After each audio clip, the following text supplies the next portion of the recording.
Olá, tudo bem? Estamos aqui com mais um programa Coma Bem, Viva Melhor, trazendo informação para você, para sua família. Esse nome não foi escolhido por acaso.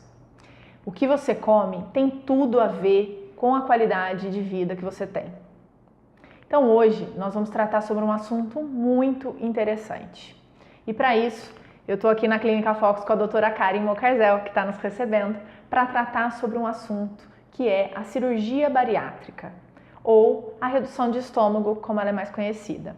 Então hoje nós vamos esclarecer várias dúvidas, vários pontos importantes a respeito desse assunto. Doutora Karen, muito obrigada por receber a gente aqui na Clínica Fox. Para vocês conhecerem um pouquinho mais sobre a doutora Karen Mocarzel, ela é cirurgiã, nutróloga e especialista em acompanhamento pré e pós-operatório de cirurgia bariátrica. Eu que agradeço pelo convite e pela oportunidade de estar aqui falando para vocês sobre um tema tão importante, tão especial para mim, que une a parte cirúrgica e a nutrologia, que são minhas duas paixões.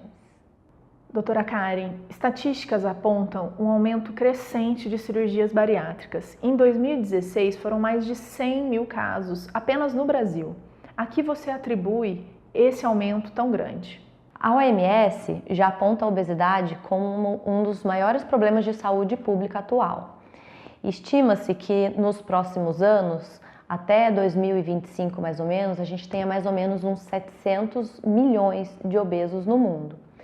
Então eu acredito que esse número de cirurgias bariátricas crescente se dê a isso, ao aumento do número dos obesos atualmente.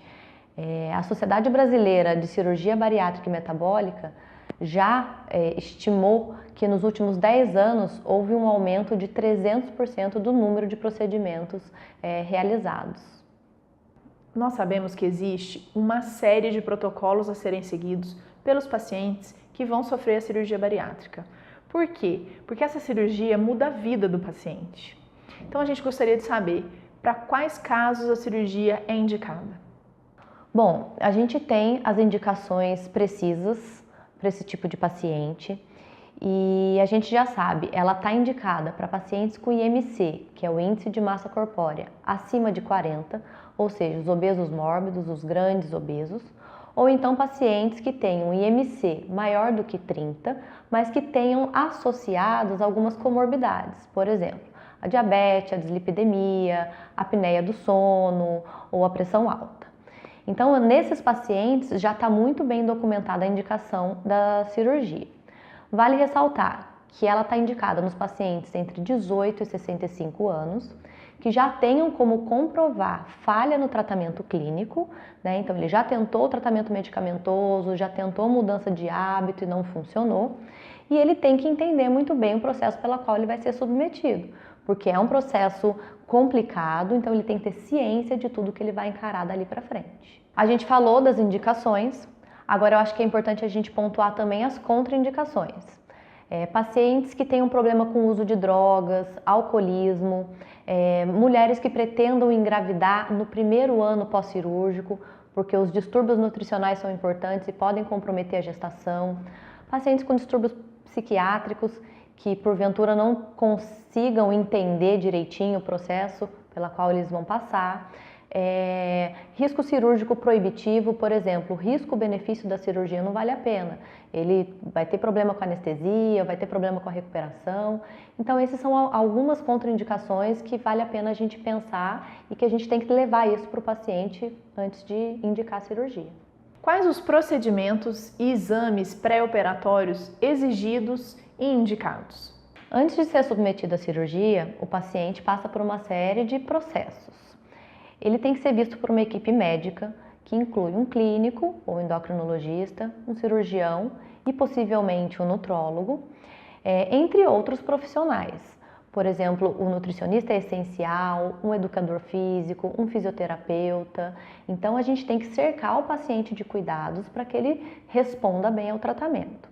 Durante essas avaliações, ele vai ser submetido a vários exames laboratoriais, exames complementares para avaliação da parte cardiológica, da parte respiratória, da parte psiquiátrica, e aí, estando tudo adequado, a gente consegue dar seguimento à marcação cirúrgica. É importante a gente ressaltar que durante esse processo de triagem e preparação do paciente, ele tem que se comprometer a perder uma porcentagem de peso desde o início da documentação e da realização dos exames até a marcação da cirurgia.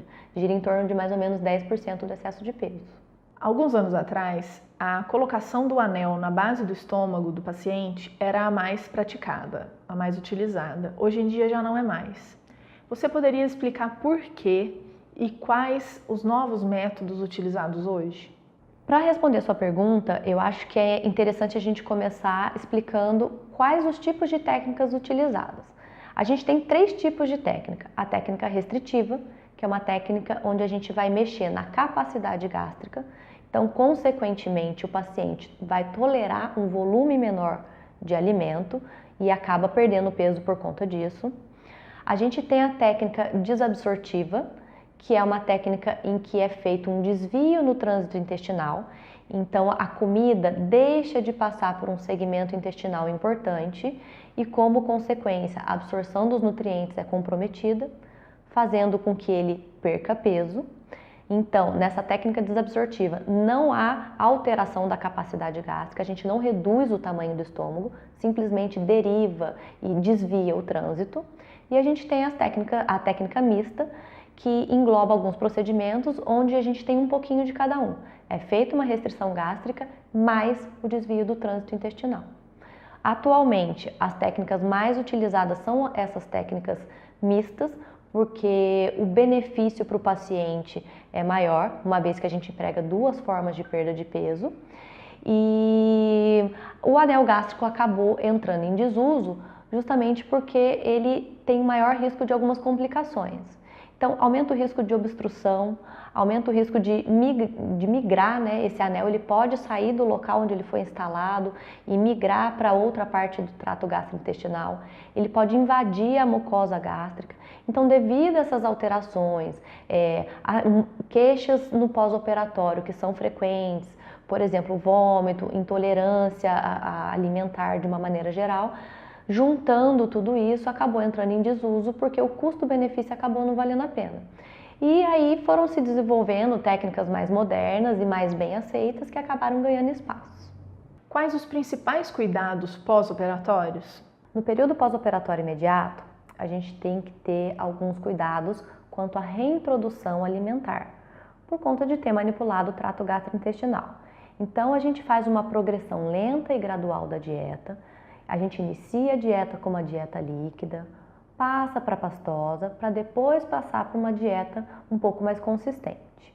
No período pós-operatório como um todo, a gente tem que garantir que o paciente perca peso de maneira adequada, tenha uma perda satisfatória. Geralmente a gente respeita uma proporção de 3:1 de perda de massa gorda para perda de massa magra e evitar que ele desenvolva algumas complicações. Por exemplo, a desnutrição proteico-calórica, que pode acontecer por conta da restrição alimentar ser rígida, o desenvolvimento de sintomas indesejados, como a síndrome de dumping, que está relacionado a mal-estar, sudorese, queda pressórica. Então, a gente tem que cercar o paciente de cuidado para evitar que ele tenha um pós-operatório muito traumático. Como tudo na vida, a bariátrica não é mágica para perder e manter o peso ideal. Como a reeducação alimentar entra nesse processo, doutora Karen? Reduzir a capacidade gástrica, desviar o intestino da sua função habitual, se o paciente não mudar a sua relação com a comida, o seu comportamento alimentar e os seus hábitos de vida. A gente sabe, o organismo da gente ele é muito inteligente, então ele tem mecanismos aos quais ele se adapta a essa nova realidade, fazendo com que o paciente possa voltar a ganhar peso no período pós-operatório. Então, a gente mudar simplesmente a anatomia do trato gastrointestinal não resolve se o paciente não mudar as escolhas, o que ele vai pôr no prato, o que ele vai decidir do que é bom para ele ou não, que forma ele vai levar a vida dali por diante, se ele vai realizar exercícios físicos, continuar favorecendo o seu organismo a perder peso. Então não é só mudar a anatomia, é mudar todo o comportamento com a comida.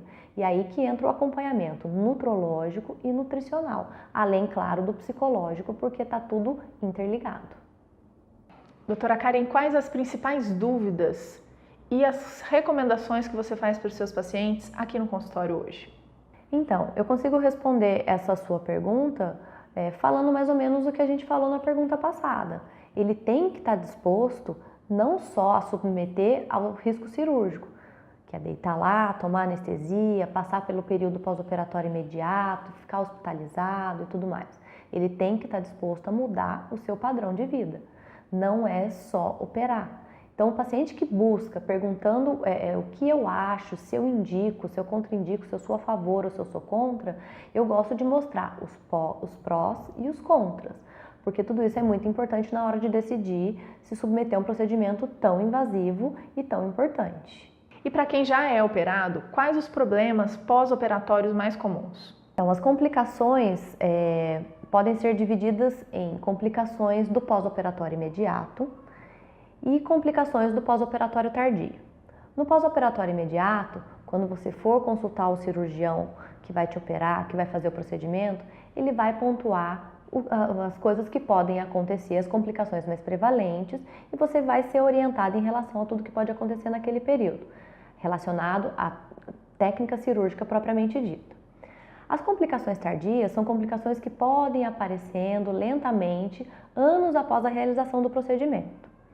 É importante a gente ressaltar que existem muitos obesos que chegam para ser operados já desnutridos. Ué, mas obeso e desnutrido? Sim. O fato dele ter um aporte calórico na dieta importante não significa que ele está nutricionalmente equilibrado. Então, a gente tem que equilibrar o paciente no pré-operatório para minimizar as consequências do pós-operatório tardio. No pós-operatório tardio, a principal complicação é o desenvolvimento de desnutrição proteico-calórica. Como o paciente vai ser submetido a uma rígida dieta, com uma restrição calórica importante, ele vai passar a tolerar menos os alimentos e absorver menos, ele passa a ter um risco muito aumentado de desenvolver a desnutrição. Além disso, a anemia é super recorrente no período pós-operatório tardio, a carência de várias vitaminas, de vários minerais, que vão culminar com alguns sinais e sintomas, como fadiga, fraqueza, dores musculares, artralgia, queda de cabelo, fraqueza das unhas, lesão de pele, cavidade oral, sangramentos excessivos, depressão. Então tem muita coisa relacionada às carências nutricionais nos pacientes de pós-operatório de bariátrica. Por isso é que é tão importante que eles façam o segmento nesse período. Muitos pacientes operam, perdem peso, se dão por satisfeitos por conta disso e acabam fugindo do acompanhamento multidisciplinar.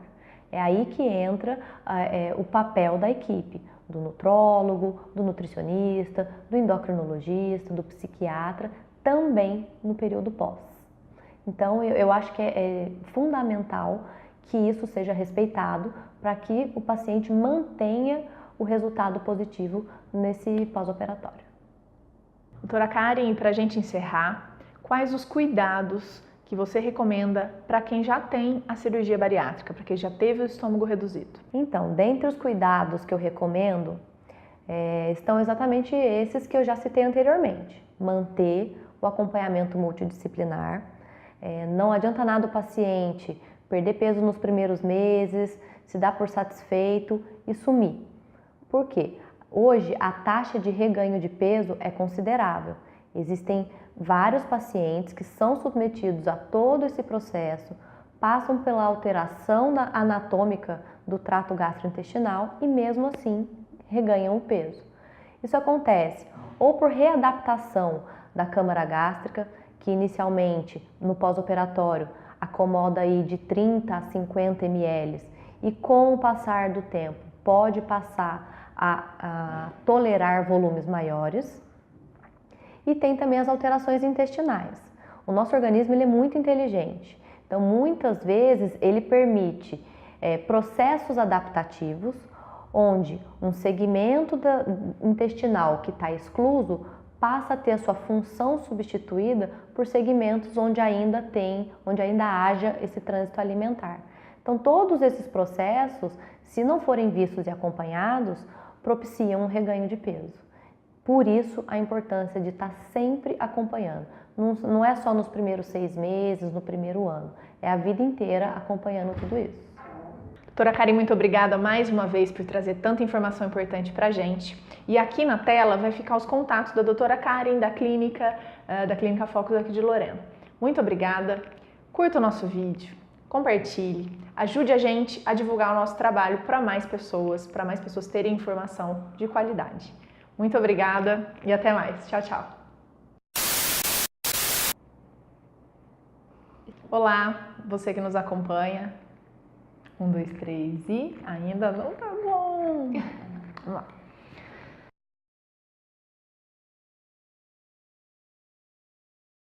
Os estados brasileiros. E também assim, fala nada muito. A doutora Karen Mocarzel, ela é cirurgiã, nutróloga. Nós sabemos que existem uma série de protocolos que o paciente que vai passar pela cirurgia e para quem já é operado, quais os problemas pré-operatórios, pós-operatórios? E consequentemente,